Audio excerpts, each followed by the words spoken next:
wearing very similar jumpers. Do you want me to strip or? No, absolutely not. That's the premium cost, and you can do that by becoming a member of the channel, and you'll get exclusive access to Tom Sands' jumper. Oh.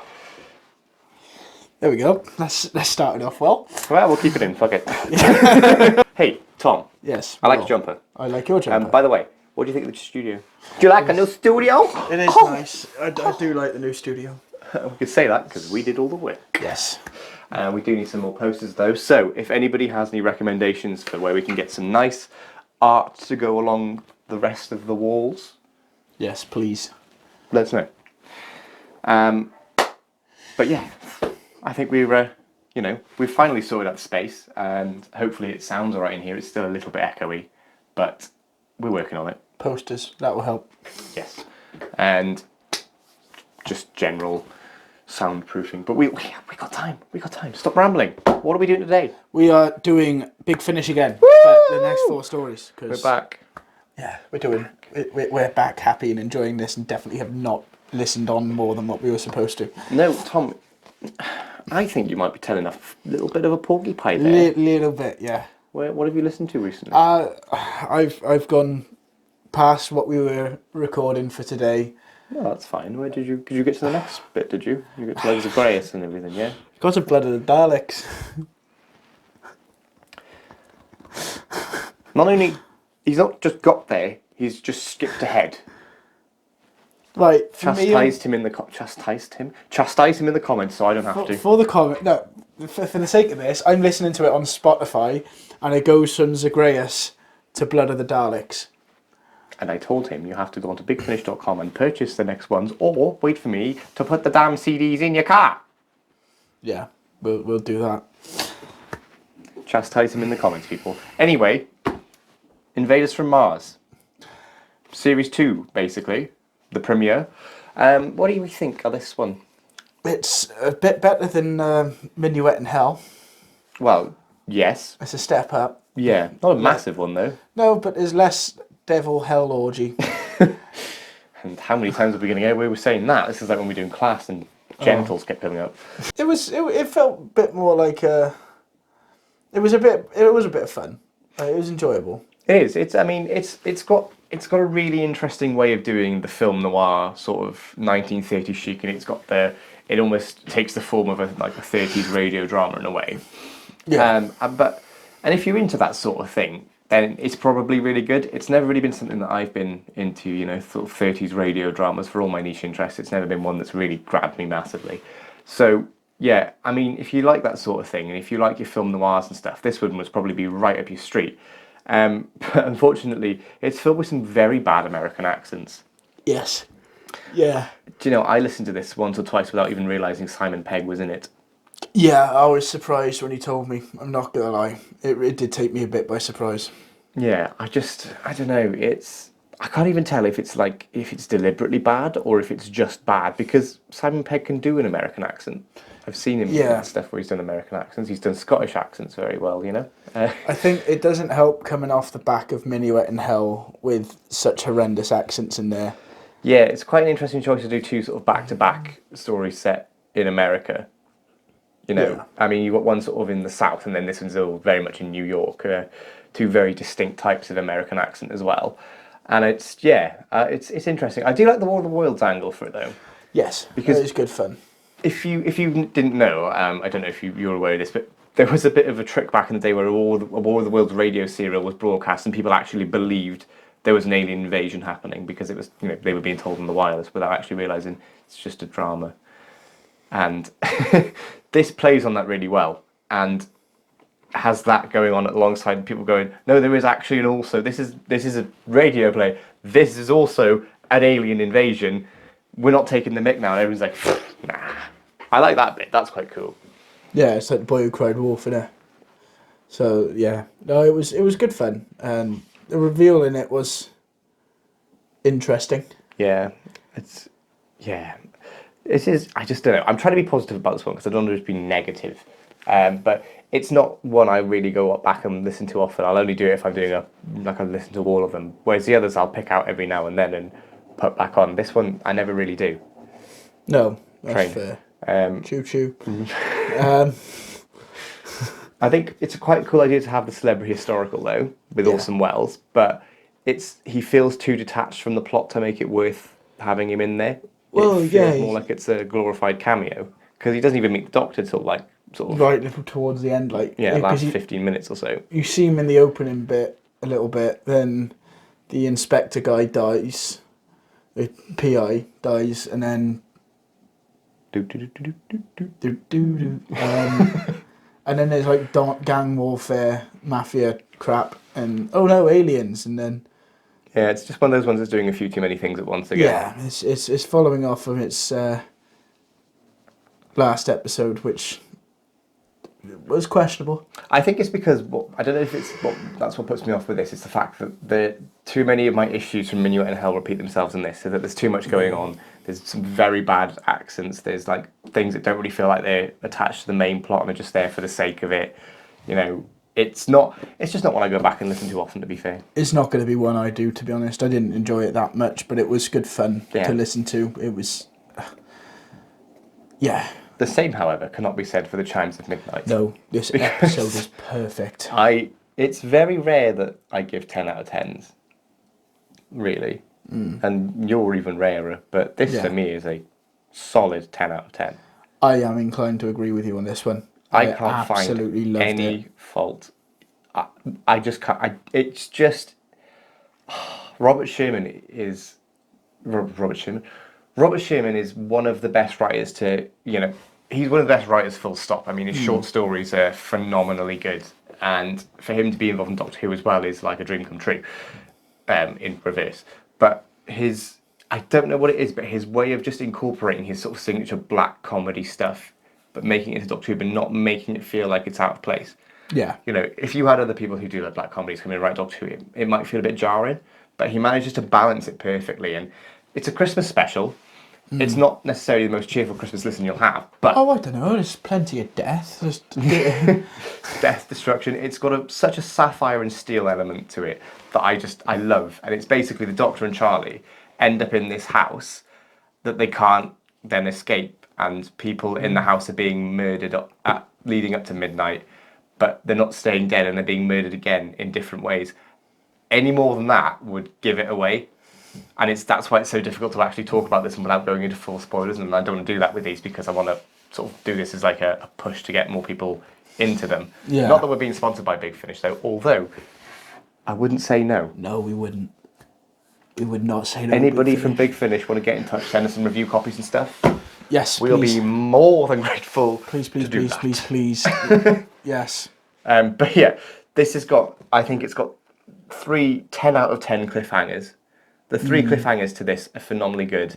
Just the way that they're done. I mean, the third one is too much of a spoiler to talk about, but it's the realization of... Doctor. I'm not putting that on YouTube. So the first one is basically the first murder that sets the whole thing rolling, but it's the way it's presented and the sound design with the clocks chiming. The second one is the Doctor sort of... I don't even want to talk about that actually, because again, spoilers. It's hard to do this one without giving everything away. But the mystery is connected to the house. The reveal of how that mystery fits in is a brilliant twist. So good. It's and how it all links to the Doctor and Charlie through the Charlie being taken out of time and surviving when she should have died at a fixed point. It's hilarious. The black comedy stuff though, it's heartbreaking in places with Edith the Scullery Maid, but the comedy in it really works. Where the Doctor's trying to question the people upstairs. What are they? Tall, short, fat, thin, beard, no, and Yeah. I'm pretty sure her ladyship doesn't have a beard and stuff. And when the Doctor's deducing where it looks like the driver of the family has been run over by his own car, and the other people in the house are sort of going, "Oh, there's no murders here; it's all suicides and everything." And the Doctor's like, "Yeah, obviously, he went out, took the car, ran himself over, popped it back in the carriage before he finally expired." It's just, but I love the class commentary on stuff like you've got the sort of the servants and things, like the ladies' maids, they're all looking down at poor Edith because she's just basically the pots and pans girl. Yeah. But then those are very secondary to the lords and ladies upstairs that we never sort of interact with or meet really. Not to give anything away there, we just don't. But yeah, I just think I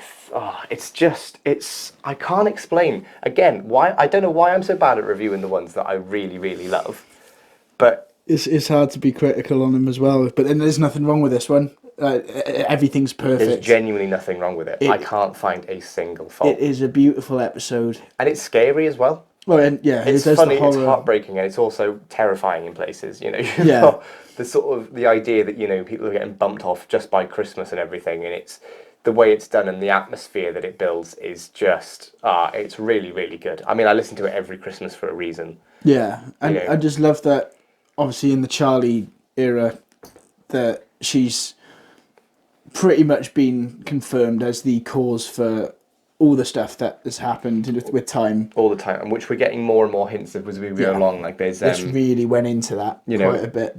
In the previous story, Orson Welles doesn't know who Shakespeare is, and someone mentions Benjamin something as the president of America rather than someone. My American president history isn't great, but they get the president wrong, basically.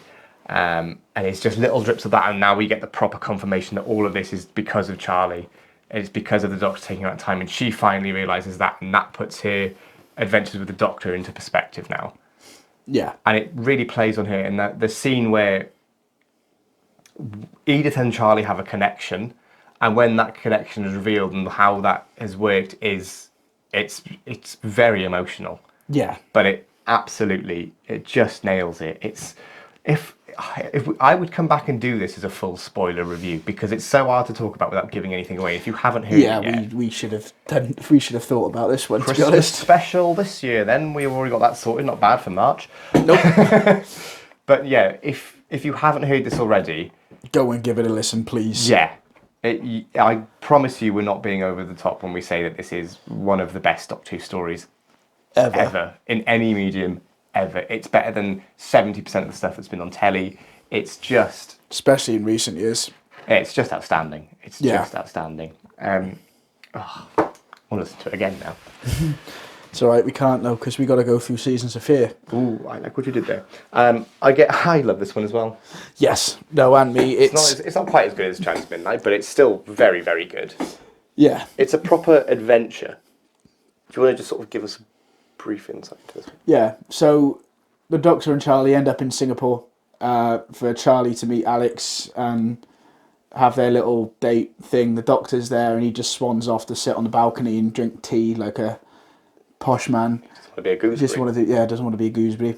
And then this stranger appears and the Doctor is just playing the dumb idiot and getting him to talk about everything, basically. It turns out this guy has killed the Doctor, but In the Doctor's future. But it was his past. And then the Doctor's still playing the idiot, getting him to talk about stuff, and then all of a sudden flips on a switch, and then he's like, right, we got to go sort this out because he's just said he's killed me and I'm still alive. So It's a great bit of setup for the Doctor to just sit there drinking a cup of tea and just getting he's being threatened by this man and just sort of manipulates it into him basically just telling him exactly what he needs to be looking for. Yeah. It's like, I've killed you every 750 years, blah, blah, blah. So they basically go back into Roman Britain. And every 750 years, and they end up meeting him. So it goes from Roman Britain to the time of Edward the Confessor, then into the Regency era Hellfire Club era. Yes. That makes a comeback, but you weren't expecting that one. Yes. Not as bad as it was in this. But what I like about Grail is that he's by far the best villain of the Eighth Doctor stuff. I mean, Shams of Midnight notwithstanding, for reasons you'll understand when you hear it. But actual villain performances-wise, this is up there with some of the greatest Doctor Who ones of all time for me, because I like how Grail sort of descends into evil and lunacy each time he meets the Doctor. So when he first meets the Doctor, he's actually relatively normal. He's quite quiet. He's not, not too happy with his life as a Roman and everything. Yeah, but he wants a bit more. He wants more time. He wants to do more for his family.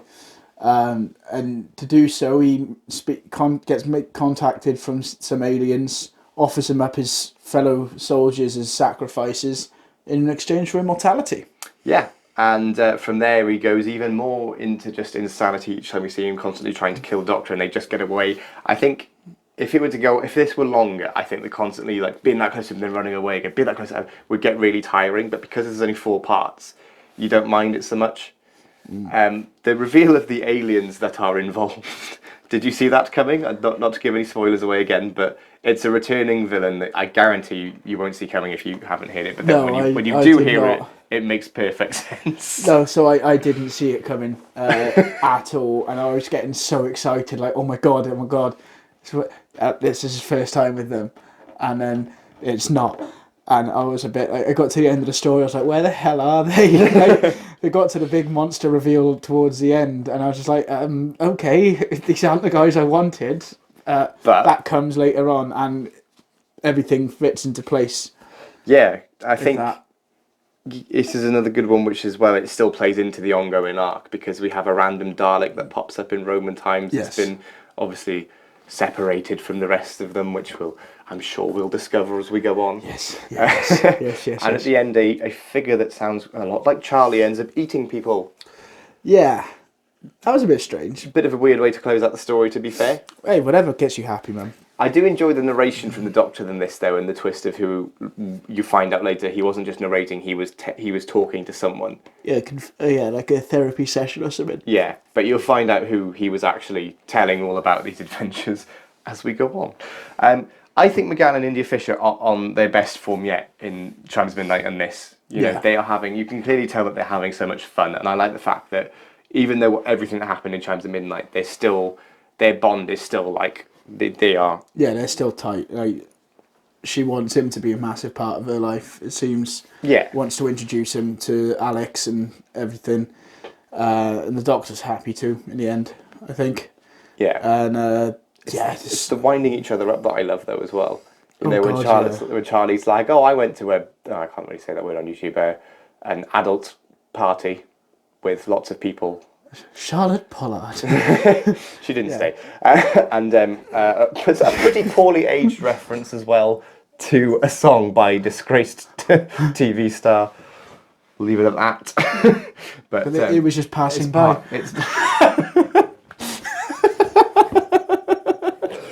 Anyway, but the point is that they're clearly on such a good form and they can riff off each other really well and support each other. Charlie's getting more confident as well when she's separated from the Doctor. You know, I also love actually how Charlie in this hits it's just passing by when that was long after her time. So obviously she time's going wrong. Yeah, have you not been paying attention? This is true. This is true. So wrong is an understatement when you realise who that is in reference to. But if she can cut the court of King Caractacus, that is a problem with time. Yeah. I wouldn't think too hard about it, though. Your brain might explode. But yeah. I don't have the capacity. Seasons of Fear is great. It's it's one of those ones that feels like it fits. Like, I don't think it would work as well on the new series because you have each episode in a different time period. It's very sort of like Keys of Marinus or The Chase or something like that, where it's all, you go from one location to the next and, there's recurring side characters. This is an interesting one because we have guest cast carrying over, so they play two roles across two different stories. So half of the staff in Chimes of Midnight are in this as different, noblemen, and I think the guy that plays Shaughnessy in Chimes of Midnight is the one that plays Edward the Confessor in this. It's quite funny to hear them carry over because they're all very good at making the characters feel different, but you still go, hang on a minute. Yeah, you get that little hint of their voice. Yeah. But yeah, it's for me that bit where the Doctor and Sebastian are having that sword fight, but before that, you've just got Charlie saying, "Oh, Daddy dear," and stuff. I'm just like, "Oh, come on, really, really, what's really going on in that TARDIS?" Like, oh, stop it! It's not a smut channel. I also ripped my notes trying to kill a fly because I'm clever. Oh wow, look at that! I ripped that just after I finished writing my notes. Yeah, start on the next page next time. Yep. No kidding. So we've had this big rip-roaring adventure now. It's now time to take the brakes on, put the brakes on a little bit and have a slower, more atmospheric, claustrophobic story in the form of Embrace the Darkness. Now, do you remember when we talked about Sword of Orion? And I said there's a story next season where Nick Briggs basically corrects all of the faults he had with Sword of Orion, creates a really tight base under siege story. Ta-da! Yes. Yeah. I love it. Yeah, so do I. It's absolutely brilliant. It's chilling as hell. It's got brilliant. One of the most scary cliffhangers ever. I mean, the cliffhangers are all in this are very good, but that first one, I Yeah, talked about that's- it before, where Charlie realizes that the reason people are in darkness is because their eyes have been burned out. Yeah, You wouldn't get that on there, BBC One. I'd like to see him try. I mean, they could do it, I suppose. But no, I love in this as well that the end is actually it's actually a nice story. When you get to the end, it's a very Crying, it's okay. I'm gonna hit you. I am gonna hit you. I stopped to hiccup. That's all it was. I stopped to hiccup. So if it makes someone emotional, right? But that's okay. Sorry, you have a break. I'll carry on the way. It's a very nice heartwarming story. As you go through, when you find out the reveal at the end. Or is it? Well, I'm just trying to keep some attention. yeah, no, it is, to be honest.